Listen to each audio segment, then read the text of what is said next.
Hi விவாஸ், எல்லாருக்கும் வணக்கம். இன்றைக்கி மாங்காய் சட்னி எப்படி செய்யலான்னு பார்க்கலாம். இதுக்கு தேவையான பொருட்கள் பார்த்தீங்கன்னா மிளகாய், மாங்காய், தக்காளி, சின்ன வெங்காயம், தேங்காய்.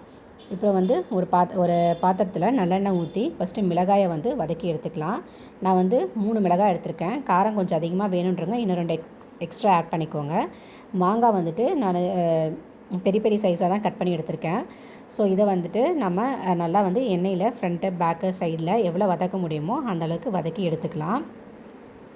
ரொம்ப தீய விட்டுறாமல் பார்த்துக்கோங்க.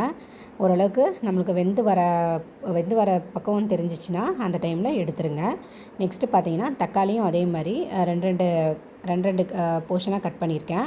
1.5 தக்காளி அளவுக்கு எடுத்துருக்கேங்க. ஒரு மீடியம் சைஸ் தக்காளி 1.5 தக்காளி அளவுக்கு எடுத்திருக்கேன். இதுவும் ஃப்ரண்ட் அண்ட் பேக் நல்லா வதக்கி எடுத்துக்கலாம்.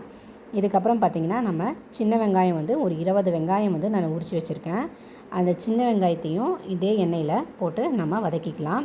இது நான் பார்த்திங்கன்னா ஷாலோ ஃப்ரை தான் பண்ண போகிறோம். ரொம்ப டீப்பாக வதக்க வேண்டாம். நம்ம ஷாலோ ஃப்ரை ஓரளவுக்கு மீடியமாக வெந்தால் போதும். நெக்ஸ்ட்டு பார்த்திங்கன்னா ஒரு 1/4 மூடி அளவுக்கு தேங்காய் திருவி எடுத்திருக்கேன். இது பார்த்திங்கன்னா ஒரு 3லேருந்து 4 ஸ்பூன் அளவுக்கு தான் வரும் தேங்காய். இதையும் நல்லா வதக்கி எடுத்து நம்ம ஆற வச்சு மிக்ஸி ஜாரில் போட்டு அரைச்சிக்கலாம். இது கொரன்னு அரைச்சிக்கோங்க. அப்போ தான் நமக்கு ரைஸ்க்கும் செட் ஆகும். ரைஸ்க்கும் சூப்பராக இருக்கும்.